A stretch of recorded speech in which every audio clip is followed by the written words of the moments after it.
Thanks so much, Sean. I'll get us kicked off here with the gong. Hello and welcome to the fourth virtual Happy Dog Takes on the World. I am Tony Ganser, a afternoon host at a public media organization, Idea Stream, here in Northeast Ohio. This month, the world will mark the 20th anniversary of UN Security Council Resolution 1325. This is a landmark resolution that specifically addresses how women and girls are differently impacted by conflict and by war. Perhaps more importantly, it recognizes the critical role that women can and should play in conflict prevention and resolution, peacemaking and peace building, and by extension, the ways women define security. This anniversary comes as the coronavirus pandemic, of course, continues to upend lives around the globe. For women, the effects of the pandemic are especially acute, facing job loss and financial and economic instability, threats of physical, emotional, and/or sexual violence, and in some places, extreme conflict and humanitarian crises. Women are at risk of experiencing severe negative long-term consequences, often without advocates informing them and working specifically to secure their physical and economic well-being. Around the world, women make up only 10% of national leaders.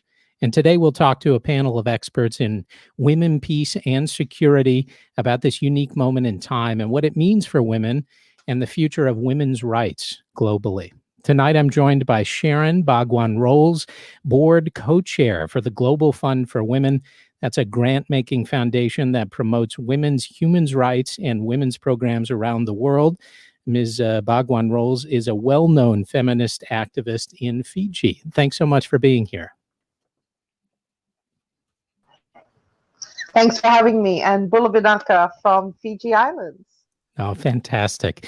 Also joining us, Gina Tori, Director of the International Center for Dialogue and Peace Building. Thanks so much for being here. Wonderful to be here. Thank you for having me. And Dr. Anna Poles, Senior Lecturer at the Center for Defense and Security Studies at Massey University in New Zealand. Thanks so much for being here. Kia ora, Tony. Thank you for having me. That's great. As in every City Club forum, you can participate, and we hope you do by sending your questions.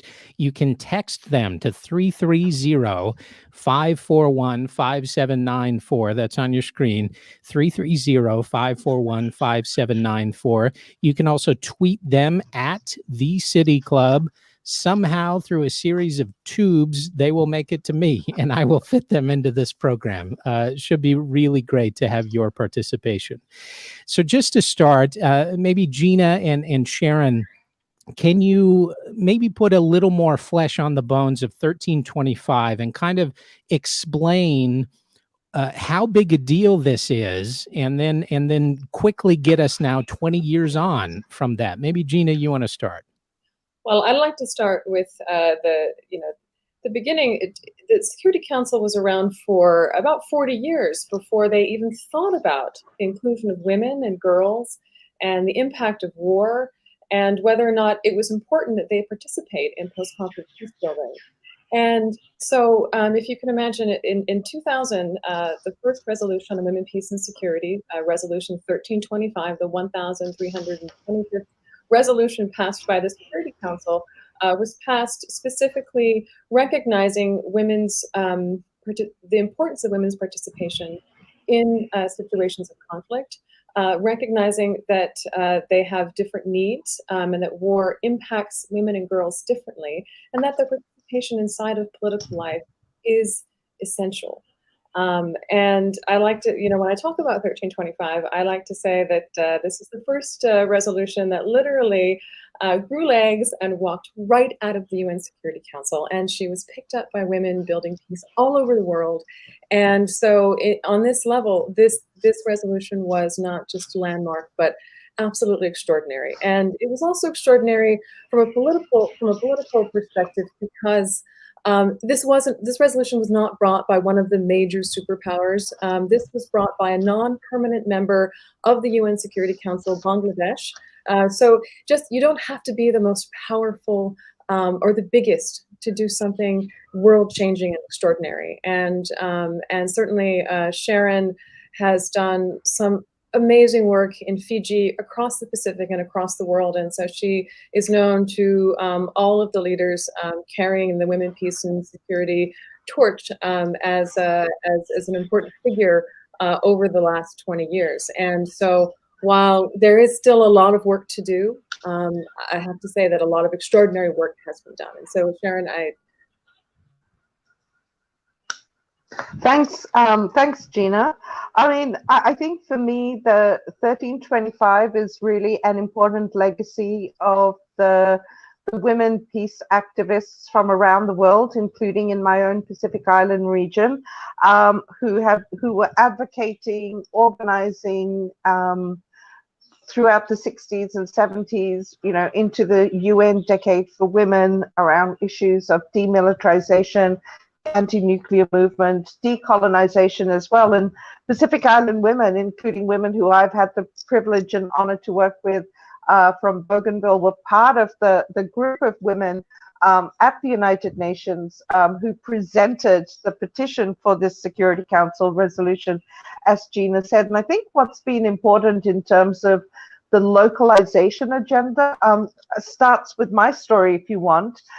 It would have been the 1st of November here, but on the 31st of October 2000, when the Security Council resolution was formally adopted, I received an email from a very important mentor of mine who was then part of the NGO working group on women, peace and security, which is how I got to know Gina. And she said, with your community media work, as we were just starting after our own crisis in Fiji that year, with your community media work, you now have a resolution from the Security Council to organize, to mobilize, and to bring women not just on the sidelines of peace and security, but really at the center around prevention, around protection, around how we advocate for peace with justice, how we advocate on the role of military in the Security Council.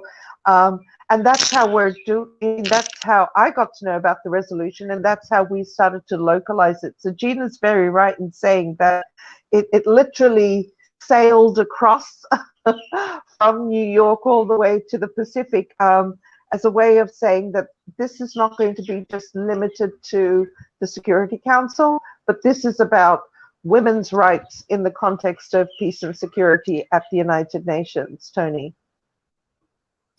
Just a quick follow-up for you, Sharon. I guess a question some people might be wondering about is what took so long, I guess, for this resolution? Because the way you describe it, it seems like self-evident that this should have been baked into United Nations work as it is.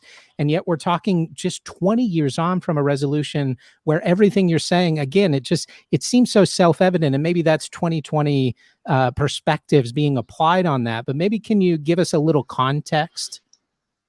Sure. I mean, I'll start by saying, you know, this is the 75th anniversary of the United Nations. It's also the 25th anniversary of the adoption of the Beijing Platform for Action, which was a very important international policy document that member states adopted back in 1995. And that journey itself started a whole 20 years earlier when I always say a little bit tongue-in-cheek, 1975, when it was, you know, the United States of the year as the International Year of Women, and so began the Decade for Women. So even though we had women from member states being part of the important foundation, including from the US, it literally took, you know, this kind of 1975 for women, for the UN to go, oh, there are women out there. And that's, you know, that's the challenge in terms of progressing women's rights and gender equality. So on one hand, we've had the Human Rights Treaty Convention around the elimination of all forms of discrimination against women, but it did take a little bit longer with the Beijing Platform for Action, with the UN Convention on Women or Women's Rights, to then get this work going after the Beijing conference, because in 1995, it was looking very narrowly at women in armed conflict, and the work then continued as women in the 5 years after the Beijing conference to say, we're not just limited to being regarded as victims in times of armed conflict. We are leaders, and we're here to prevent conflict as well. So I think that was all the work going on behind the scenes. Yeah, on that point, maybe if we can go around and talk about now that it has been 20 years since this resolution was passed. If I read correctly and counted correctly, I am a journalist, so forgive me, but I think there have been 7 amendments since then, or maybe reassertions of what was in the original resolution and then gone a little farther. So maybe, Anna, if you want to start, where are we now, 20 years on? Kind of, what do you see maybe as 1 or 2 successes that we've gone from there? And we can talk about negative stuff later, but maybe we talk about the positive things to start. Thanks, Tony. Yes, as you said, there's a stable of resolutions that accompany 1325. There's around 10 from recollection of additional resolutions which support various different elements of 1325 and are a part of the stable of women, peace and security agendas.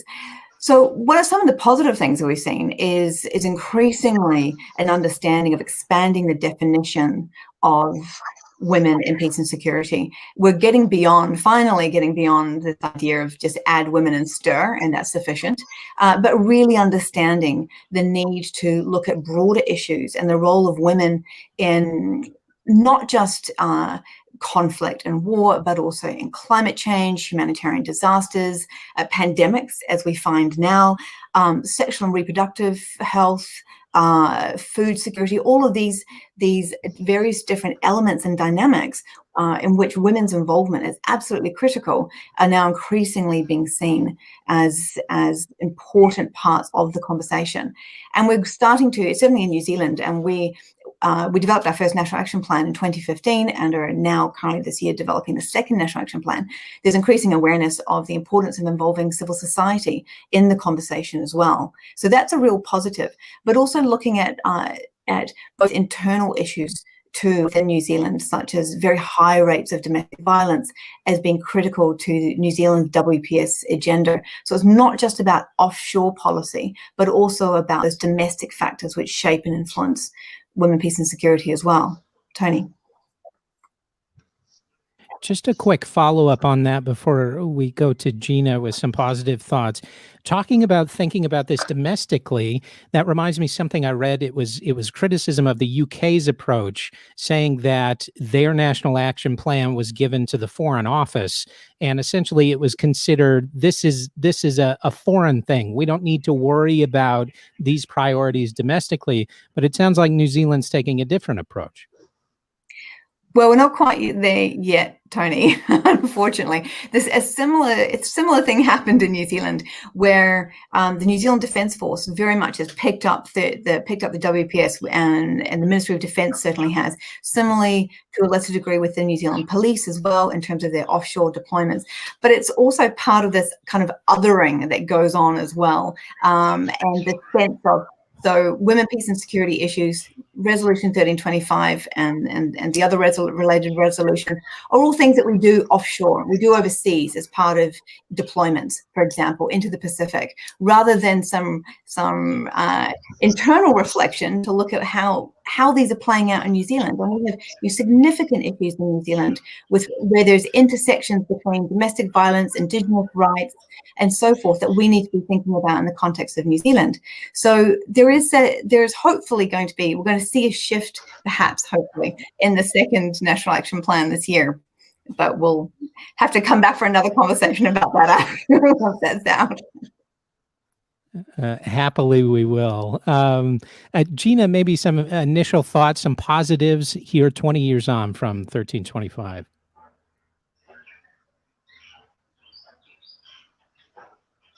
Got your microphone there, Gina. Sorry about that.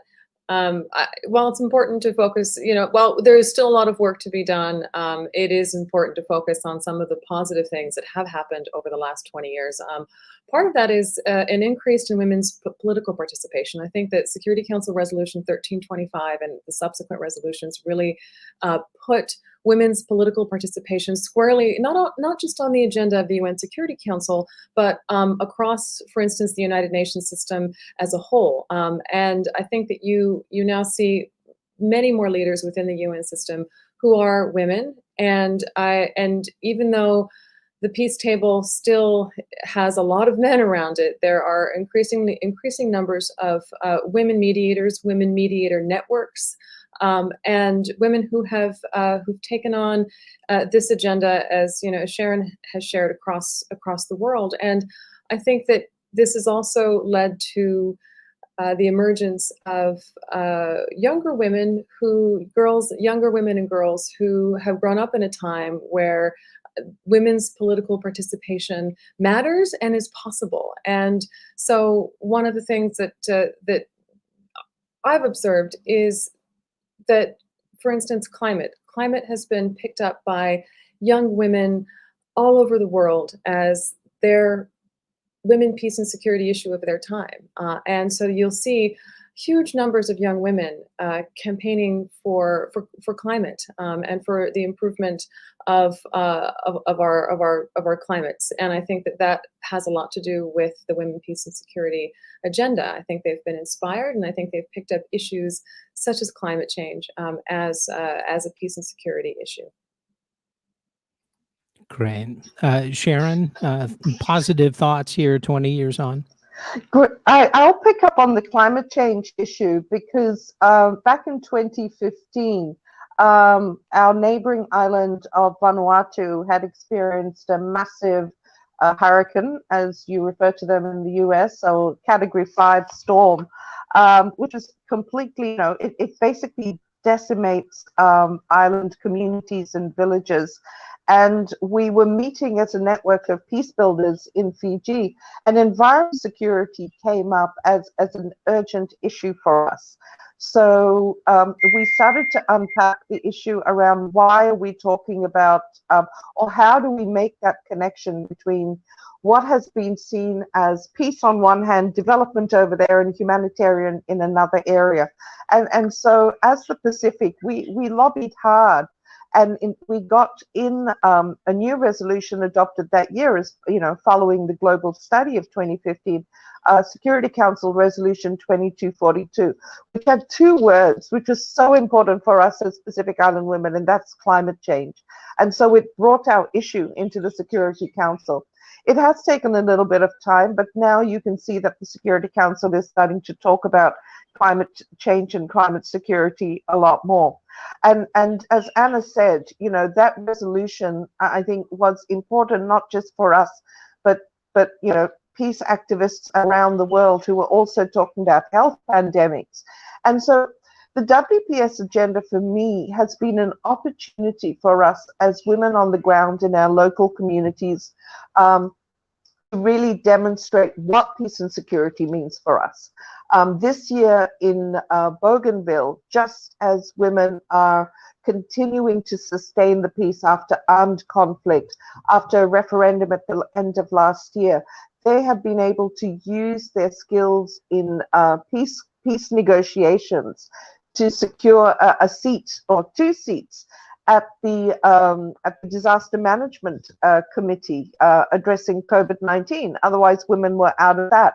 So what we're seeing is a change, and women driving a change to talk about the nexus of peace, development, and humanitarian action and climate change, because we're talking about our lives. So we've been able to use this legacy of 1325 to steer us in a very important path of being able to claim our space. And now, of course, as Gina said, we still don't have enough women at the peace table. So we're talking about redesigning the table and actually using 1325 to challenge the status quo and say, no, it can't be like that. It's got to be something different, Tony. Yeah, just looking at one article I read, it said during the period between 1990 and 2017, women made up only 2% of peace mediators, 8% of negotiators, only 5% of those witnessed or signed agreements in all major peace processes. And I wonder if you can talk about, I mean, I don't know who wants to take this first, but the toll that has on kind of a farm system to give people talent and also to empower women in the negotiating space, the diplomatic corps, that they have experiences they can build on and then help to kind of mentor the next generation too. So maybe can you talk about the toll it takes that when they're not at the table, or it's a poorly designed table, as you say, Sharon, that there are kind of knock-on effects that we have to deal with too. Sure, I'll start, but I also know that, Gina's done a lot of work around the UN, and Anna as well. I mean, I was just in the last couple of weeks, I've been talking to an amazing woman peace builder in Bougainville, Agnes Titus, who was the woman who basically just recently redesigned the disaster management table in her province. And we were talking about the need to invest in intergenerational learning and intergenerational organizing, because exactly that, we are getting older, and we want to see a stronger, vibrant movement continuing. But for women on the front lines, particularly women who have gone in and negotiated with armed combatants who have, as they say in Bougainville, literally broken the bows and arrows and contributed to where this place is now, and even in the Solomon Islands, in my part of the world, but in many other countries as well. I think where, and I'll use the word disservice, because I think, sometimes we talk about, let's support women and let's get them to the table, but we're actually not seeing the resources to sustain women's peace activism. So we all know how hard it is, and how hard it is for women to keep organizing and fundraising.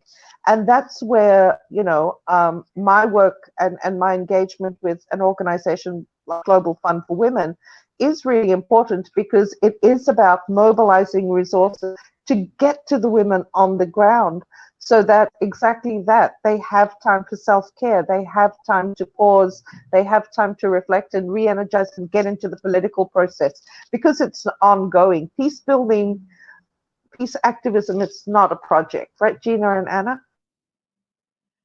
Absolutely, and I would add to that, Sharon, and say that there's a path to the table, and oftentimes women aren't in the spaces where they get taken into the path to the table, and to a certain degree, the peace table is still largely the domain of men in suits and cigars, if you will, and the fact is that these, inside of the peace and security space, staff are brought up from other places, and oftentimes you do not have women being brought up.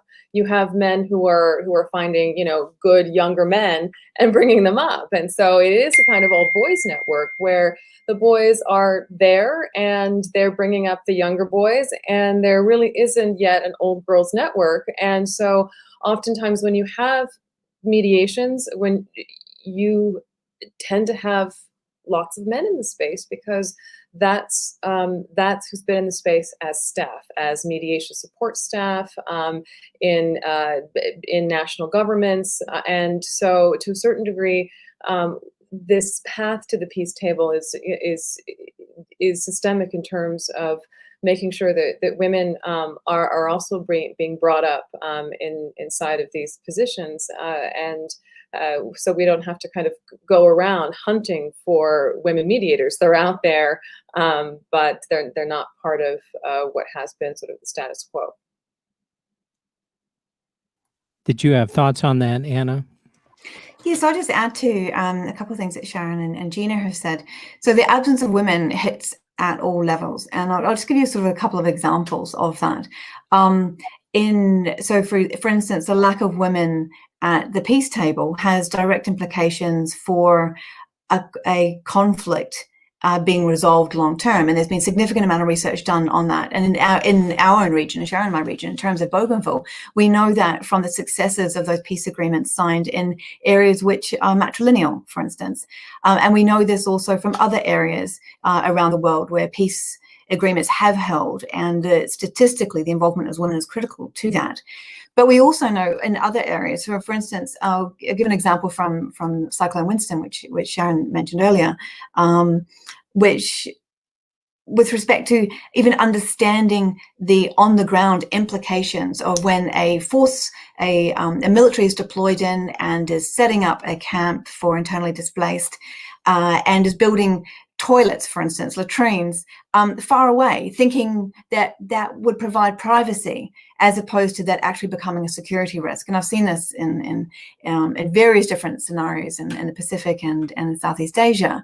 And then, of course, an example from Timor, where women played a critical role in the resistance, but when the UN came in, they found themselves displanted from decision-making roles, and that was since back in the late 90s, early 2000s, and then to the UN General Assembly over the past week, where only roughly around 9 out of 190 speakers were women. So that's around 4.7%. So we see this enormous sort of disjuncture from on the ground and then what's happening within the international system and those decision-making roles, and the importance of targeting all of that. And that needs political will, and that needs budgets and money put towards that. There's often a lot of attention by people in the media who focus on personalities. So you look at an Angela Merkel or a Jacinda Ardern, and you say that because they're women leaders, they must be better. One of our questions is, do women have a different perspective than men, or what is going into maybe the fact that peace negotiations are more long-term when women are at the table, that it's not just about personalities, it's about what they're bringing as whole persons in this. Maybe Anna, you want to comment on that first?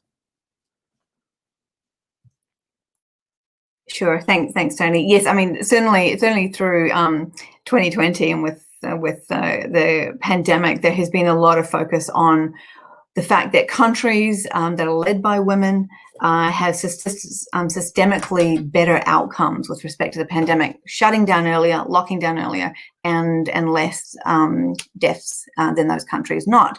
So there's some interesting research around that. But I think, and there certainly is something to be said for the fact that women can have these broader perspectives and more inclusive ways of communication, et cetera, et cetera. But I'm always a little bit cautious of taking a particular sort of gendered approach to leadership. But we do know that it does make a significant difference for outcomes across society when we have women in leadership and decision-making roles. Thanks, Tom. Any other thoughts on that before we go to a next question? Sharon? Maybe if I could add, I think it's important to have definitely more women as heads of state.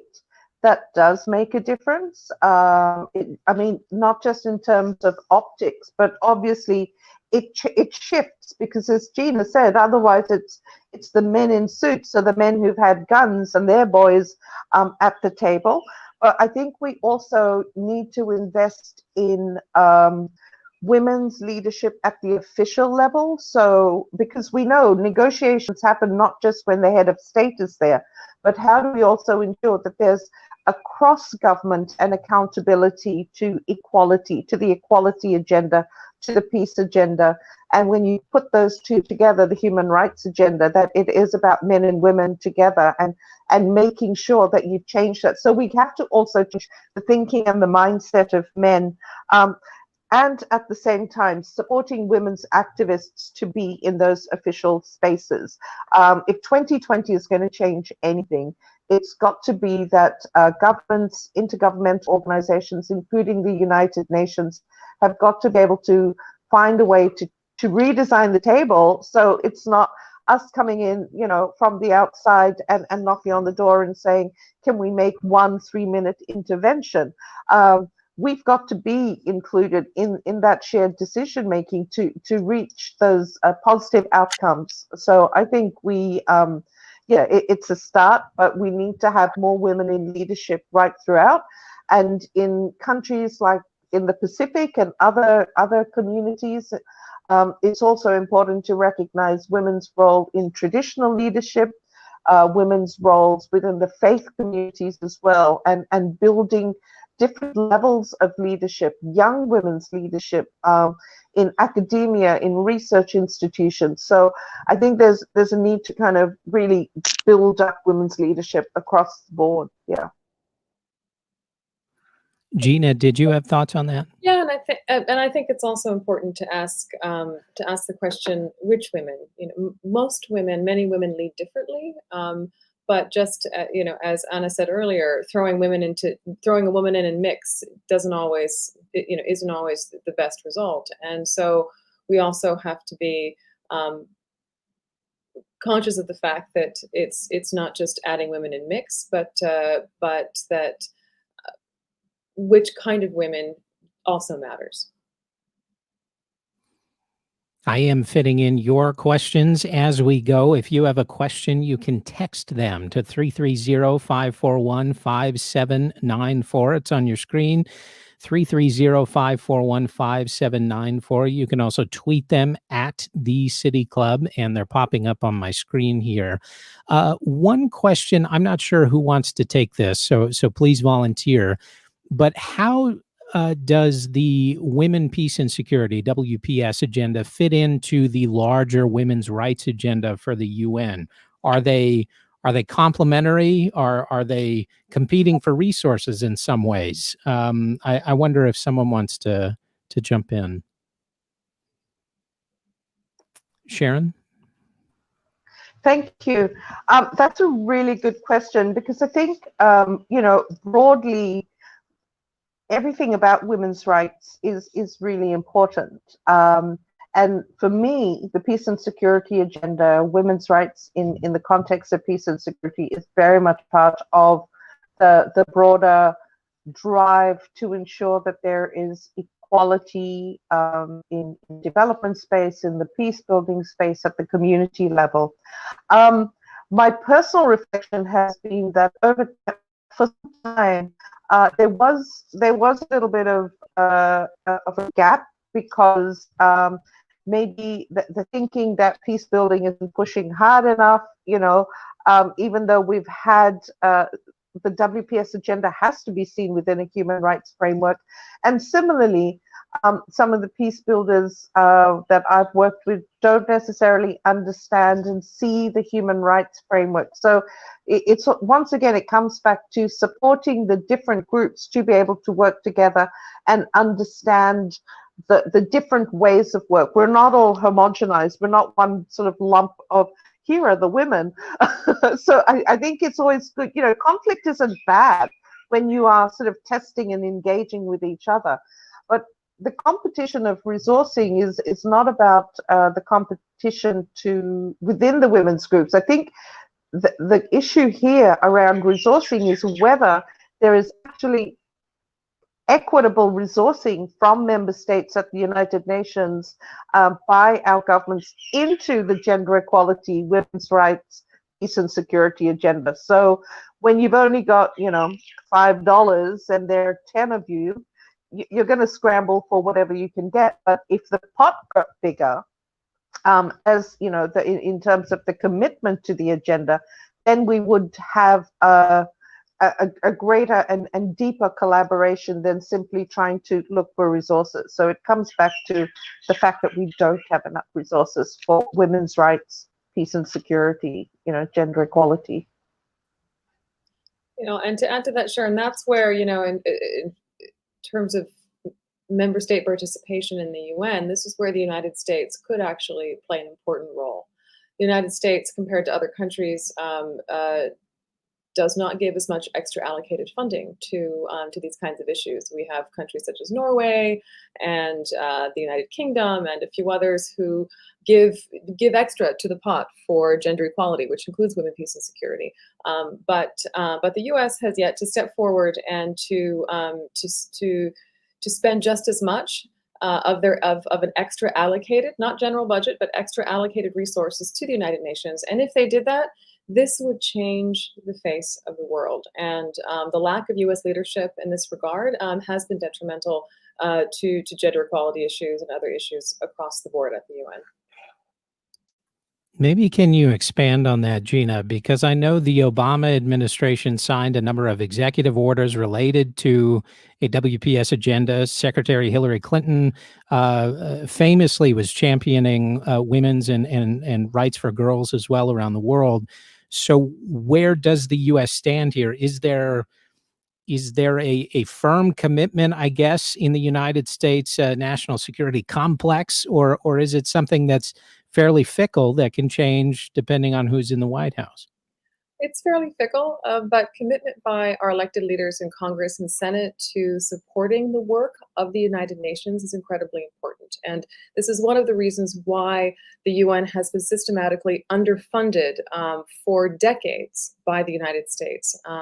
And so, for everybody listening out there, tell your congressmen, your senators, congresswomen that funding the United Nations is imperative. It does help the world. The money is well spent, and we need the U.S. leadership at the United Nations in this regard. We need the U.S. to be stepping up financially, like other countries such as Norway, the United Kingdom. I could go on, have stepped up and given extra resources. Anna, I was reading an article about India's, I guess, internal conflict dealing with the WPS agenda. And it took me on a roller coaster of emotions, where it was talking about a women's only police force that would be deployed. I think it was Liberia, if I remember correctly. But then it said that once the women police officers arrived, they were kind of relegated to a caregiving or secondary role. I hate to say women's role, but like the stereotypical caregiver, right? And it seemed like such a missed opportunity that as I was reading this article, I was like, oh, it's a success. Oh no, what happened? Does this illustrate maybe some of the challenges of getting sustainable progress, especially thinking about women's security as just security? Like there are many issues, not only certain kinds of issues that are defined as security issues, if that makes sense.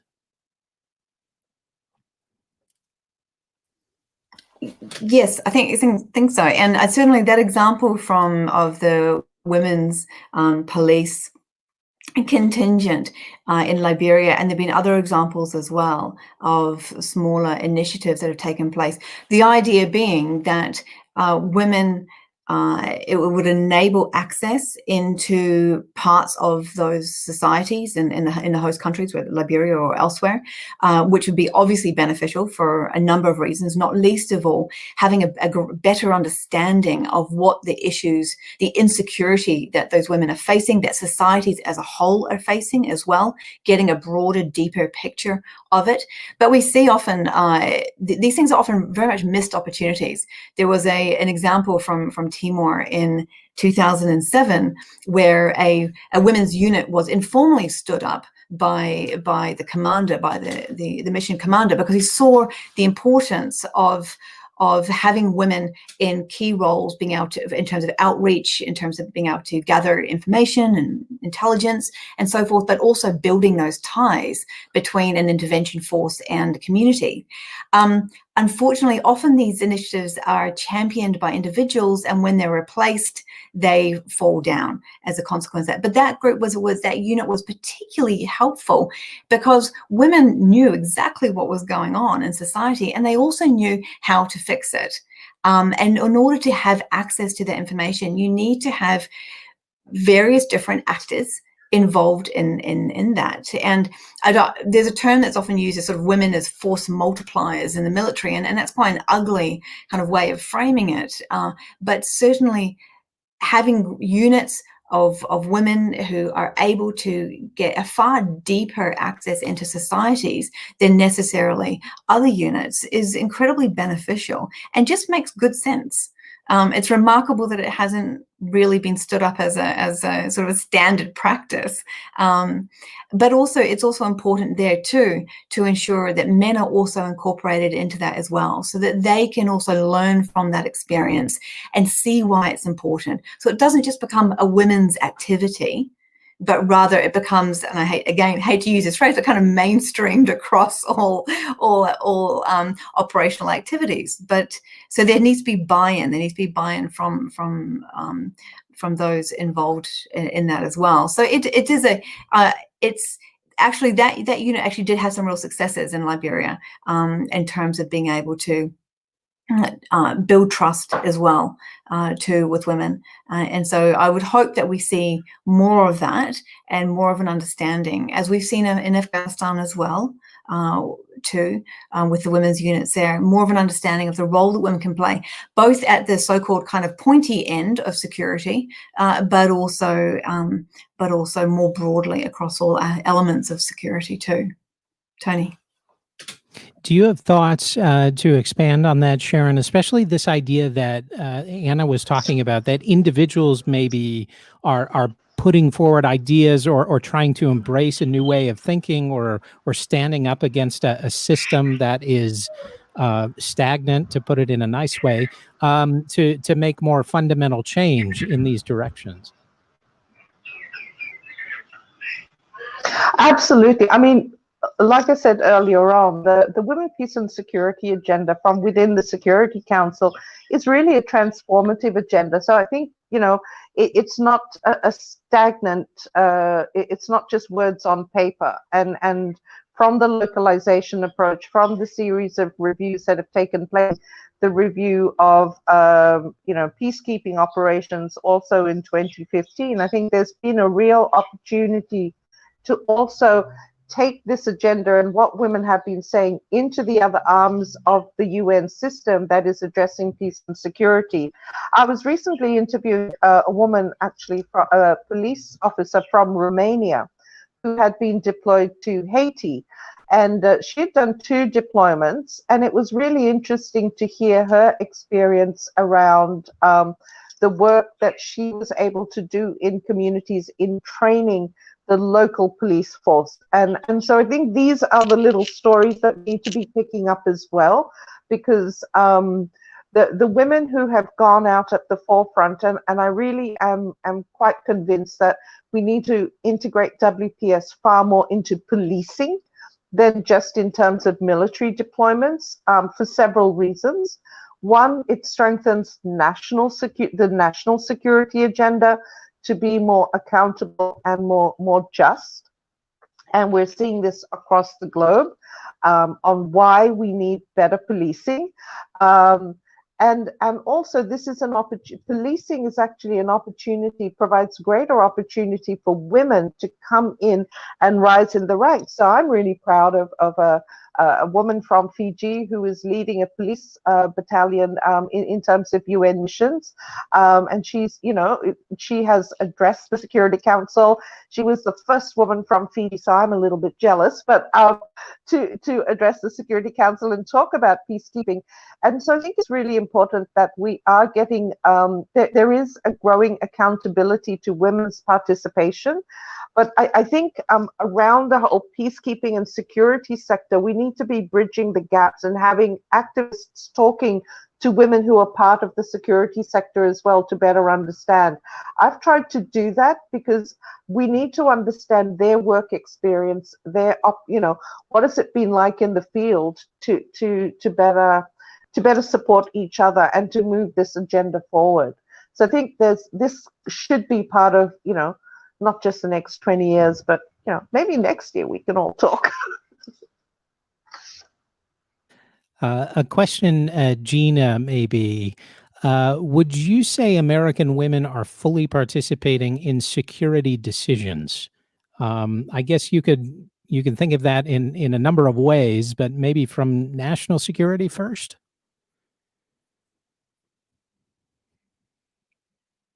Well, I think that the U.S. Has a long way to go in terms of women's political participation, particularly when it comes to participation within the national security structure. And I think that we have some ways to go. I'll put it like that. We have some ways to go, and that's where, hopefully, if we come back in 5 years or 10 years, we've made a lot more progress than we have so far. Because I think it's again, the realm of international peace and security is still largely one that is inhabited by men, including in the U.S. I know in the United States, there was, maybe it was just posed like this in the media, but a few years ago, you had Anne Marie Slaughter, who was top of the national security world in the U.S., certainly. And then you had Sheryl Sandberg from Facebook out with her Lean In book. And Anne Marie Slaughter was saying women can't have it all because you have to make a choice, and the systems aren't built to support them if they want to make choices about having a family. And some of the articles I've read have been saying that really our systems need to recognize that you have to approach inclusion in an inclusive way, that it really needs to be kind of a wraparound approach to accommodate different life situations and choices that people want to make about their family life, and also be able to be included on these career tracks in the same way that a man might be included, and he's not facing the same decisions. I wonder if you have thoughts on that specifically. Maybe Gina, you want to start? And well, I mean, but certainly the realm of international peace and security is unfriendly to women who have families and need to go back home at a certain hour, for instance. And you can say the same thing for other sectors. But I think the realm of international peace and security is demanding. And so the comment that you can't have it all, I think it's a fair one, because there are some trade-offs that one has to make. And so until we have a system that is perhaps a bit more flexible, but perhaps a bit more equitable in terms of there are equal numbers of women and men occupying the same and different positions. I think it's still going to be a struggle for women who largely do a lot of the caregiving and that kind of thing. And so it's a challenge. Any thoughts on that, Anna? Thanks, Tony. I think just very briefly, I think it was incredibly telling when the New Zealand Prime Minister Ardern had her baby while she was in office, and that came under a lot of scrutiny. And you only had to have a quick look at the media headlines to get a sense of what that tells us about how society still views women's roles in these very linear, one-dimensional type ways. Now, we very rarely would ask the question of a male prime minister or president how he's managing raising children at the same time as running a country. So we still have a lot of work to be done, both in terms of societal attitudes, but also in terms of a revolution within institutions themselves to better support all people who have different responsibilities, but enabling them to be able to succeed.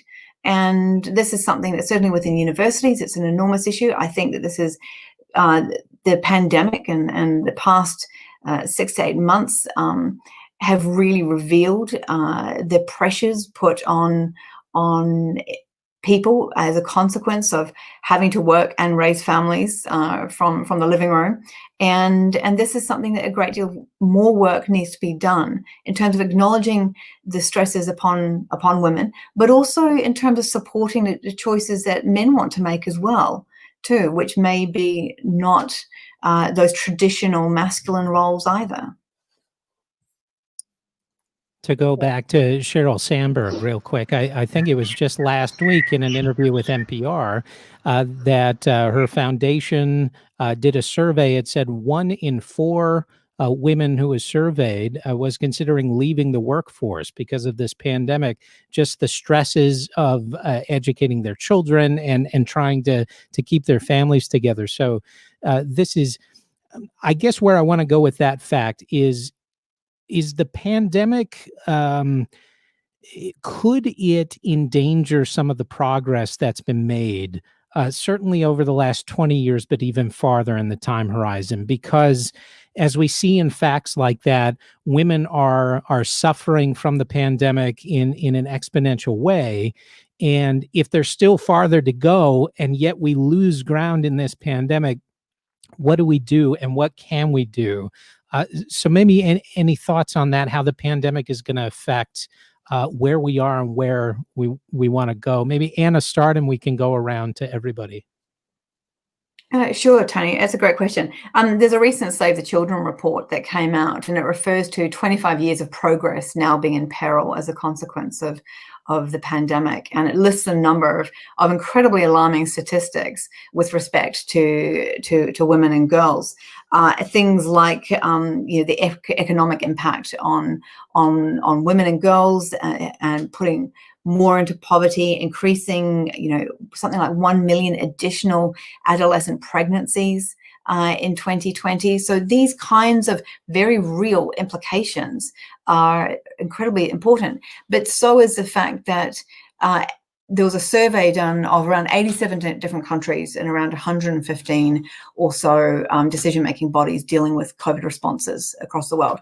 And it found that the numbers of women on those boards and decision-making advisory bodies was incredibly low. And the figures were around something like 85% of those boards did not include women in decision-making roles. And when we look at the impact of COVID, the fallout, both economic and societal, cultural, and so forth on women and girls, we need to have women in those decision-making bodies. It's just common sense. Gina? Well, recently this week, Bloomberg, or maybe it was last week, Bloomberg reported that we may see the first female recession, and this could wipe out decades of progress for U.S. women, because U.S. women, just like women all over the world, are being disproportionately affected by the pandemic. And to give you an idea, there's still a gender wage gap in the U.S. Women make 81 cents to every dollar a man makes, and it's being reported that that post this crisis pandemic, women could see a 2% decrease in that number. And so this could set women back, it could literally set women back decades, because you have women who are dropping out of the workforce to homeschool children who have to be online, and there's no one else to do it, taking care of family members. And so, while it's important that we change our structures at our peace tables and in other institutions, we also have to change the way that our internal family dynamics and structures work. So it's not just that this is just put on women, but that that others, our men included, are sharing the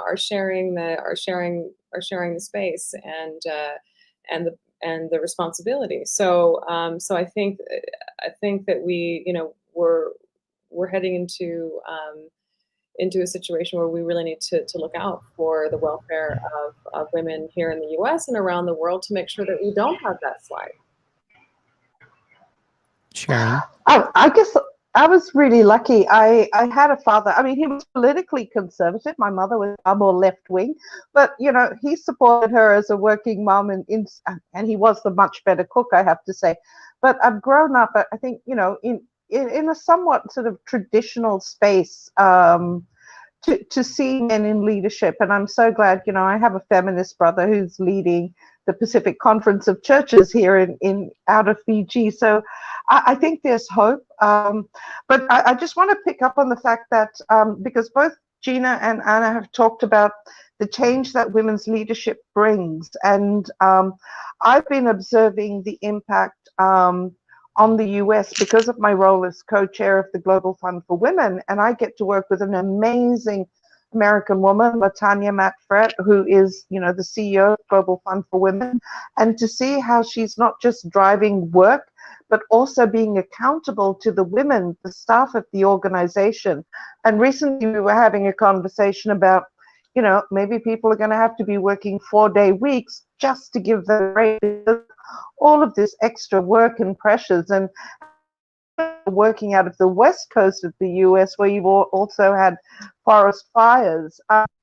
So I think that that's really important to recognize, that there needs to be a change in the way of thinking. We've been able to see how women have been organizing, even in the Pacific region, where, you know, our national carrier is not flying at the moment. We had close to, you know, several hundred people just lose their jobs immediately the planes stopped. And that's had an impact on our tourism sector, and that's an issue for the Pacific Islands, you know, in general. But what we've also seen, and we've also seen in women's organizing around gender justice at the time of COVID, is that they are organizing in their communities using traditional systems, which I think has some of the values we have to reclaim from our indigenous communities, of the giving, the sharing, the system that's happening around the globe at the moment. They are stepping up to support greater work around the domestic violence lines, making sure that, you know, people are being responded to. They're working to maintain reproductive health services. So health is still going to need to birth at the end of the day. So making sure that these services are run. Also, the in the US, but we, you know, I've been really proud to be able to have women who are standing up for justice as an issue that is affecting women across the globe. Some of us face it historically, but that this is where, you know, all of these different issues, the COVID-19 has unveiled to some degree the fact that we have been dealing with a number of crises situations, from climate crisis to racial injustice. But the feminist movement, the women's rights movement at country level, in communities globally, are showing a connection to what needs to happen to ensure, coming back to the WPS agenda, that communities are safe, that people feel protected in their homes and outside their homes as well. We have our downers in terms of the reality, economic downers. We have the resilience at having, I'd say, the women's rights movement, the feminist movement, to continue to step up and show that even when times are hard, we are making a change, because we want peace and security starting in our homes. That's great. The connection was in and out there, but I think we got the main points there, and it's a great point to begin to close on. But I do want to give a last opportunity to Gina and Anna, if you want to expand on that, but just a final thought maybe on security and women and the next 20 years of WPS. Gina, maybe you want to start. Oh, yeah, I'd like to say that, you know, women's participation, women can be participating anywhere. It's not something that's just in the realm of the UN Security Council or in big cities, but it's all over the world. You know, women can lead on issues that matter to them. They can lead on issues of climate, on food security, on the economy, on homelessness, on nuclear security and disarmament. Women can lead in their local communities every day. And that is part of the Women, Peace and Security agenda, and that is part of fulfilling a global Women, Peace and Security agenda. And so the more women we have actively going out and taking leadership roles in their communities, this contributes to Women, Peace and Security's progress worldwide. And so I would just encourage our listeners out here to go out and to take on leadership in the areas that matter to you, and in that way, you are fulfilling the Women, Peace, and Security agenda. And you know, that's what I look forward to in the next 20 years is is an even greater progress, despite all of the challenges that we face as we walk against the wind sometimes. And a final thought, Anna. Oh, I think Gina captured that perfectly.